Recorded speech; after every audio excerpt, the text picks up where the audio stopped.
Happy Friday po sa ating lahat. Ako si Benison Estareja. Patuloy pa rin pong epekto ng dalawang weather systems sa ating bansa. Una na dyan ay ang mga paulan po dito sa parting Mindanao and Palawan dahil pa rin yan sa Intertropical Convergence Zone or ITCZ na siyang tagpuan po ng hangin from the northern and southern hemispheres, habang patuloy din ang epekto ng easterlies o yung hangin galing sa Pacific Ocean na siya nagdadala ng mataas na tsansa ng ulan sa may silangang parte ng Luzon. Samantala, isang low pressure area pong nabuo sa may Pacific Ocean sa silangan po ng Visayas. As of 3 in the morning ay nasa higit 2,000 kilometers ito east of eastern Visayas, at within the next 24 hours, hindi naman ito inaasahang papasok ng ating Philippine Area of Responsibility. Wala pang inaasahang epekto at hindi pa rin inaasahan na magiging isang bagyo sa susunod po na 24 oras. Along this ITCZ, meron din possible na mga panibagong circulation na mabubuo, kaya lagi po tayo magantabay sa ating mga updates. For today, asahan pa rin ang epekto ng easterlies sa malaking bahagi po ng Luzon.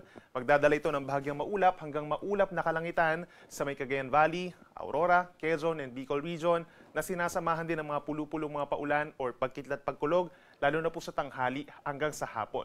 Sa natitirang bahagi ng Luzon, kabilang ang Metro Manila, andyan pa rin ang minsang maaraw na umaga hanggang tanghali, medyo mainit na tanghali at sa dakong hapon hanggang sa gabi, minsan kumukulimlim na rin po at aasahan din po yung mga pulu-pulong ulan at mga pagkidlat pagkulog na nagtatagal lamang po ng 1 hanggang 2 oras.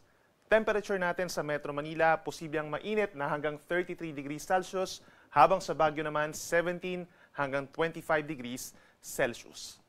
Sa ating mga kababayan po sa may southern portion ng Palawan, asahan pa rin po ang maulang panahon dahil sa Intertropical Convergence Zone, habang ang mainland or central and northern portions of Palawan, asahan pa rin ng bahagyang maulap at madalas maaraw na umaga hanggang tanghali at may pulu-pulong ulan sa hapon at gabi. Sa malaking bahagi ng Visayas, asahan ng bahagyang maulap at minsan maulap din na kalangitan umaga pa lamang.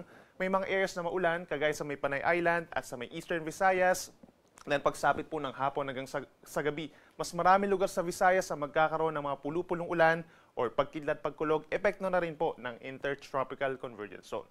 Temperature natin sa malaking bahagi ng Visayas and Palawan, posible pa rin hanggang 32 degrees Celsius. At sa ating mga kababayan po sa may southern portions, magdala pa rin po ng payong dito sa Mindanao dahil po sa epekto ng ITCZ, asahan ng mataas na tsansa ng ulan sa Zamboanga Peninsula, Bangsamoro Region, Soc-Sargen at maging dito rin po sa mga probinsya ng Davao del Sur, Davao Oriental and Davao Occidental. Hindi tuloy-tuloy yung mga pag-ulan pero minsan po ay malalakas, kaya mag-ingat pa rin sa banta ng baha at pagguho ng lupa. Sa natitirang bahagi ng Mindanao, rest of Davao Region, Northern Mindanao, Caraga Region, bahagyang maulap hanggang maulap ang kalangitan na sinasamahan pa rin po ng mga isolated na ulan lalo sa dakong hapon hanggang sa gabi. Temperature natin sa malaking bahagi ng Mindanao mula 25 at posible hanggang 32 degrees Celsius. Ngayong araw at bukas, wala pa rin tayong aasahang gale warning or babala sa matataas na mga pag-alon. Banayad na katamtaman hanggang katamtaman na taas sa mga pag-alon po in many seaboards of our country, hanggang 2 metro kapag mayroong mga thunderstorms. Then over the weekend, lalo na po sa Sunday onwards, ay possible na maging maalon na sa may northern Luzon at sa may silangang baybayin din po ng central and southern Luzon dahil sa paglakas po ng hangin galing sa hilagang silangan. At sa susunod pa na 3 araw, asahan po ang mga paulan sa malaking bahagi po ng ating bansa. Tulad ng nabanggit natin kanina, along the ITCZ, may possible pa na mabuo na isa pang low pressure area at yun yung posibleng pumasok ng ating Philippine Area of Responsibility over this weekend. At hindi rin natin inaalis yung chance na early next week ay maging isang bagyo ito, pagpasok ng ating PAR.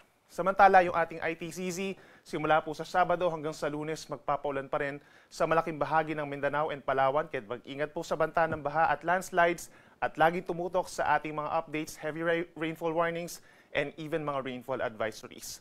Dito naman sa may Cagayan Valley, silangang parte po ng Central and Southern Luzon, hanggang sa malaking bahagi ng Visayas, magiging maulan din po dahil dun sa epekto ng trough ng low pressure area, plus yung shear line, yung tagpuan po ng easterlies at ng northeast wind flow. Kaya lagi din po magantabay at mag-ingat sa mga banta ng baha at pagguho ng lupa. Sunrise po natin ay 5:48 a.m. Sunset ay 5:34 p.m. Yan muna ang latest mula dito sa Weather Forecasting ng Pag-asa. Ako muli si Benison Estareja. Mag-ingat po tayo.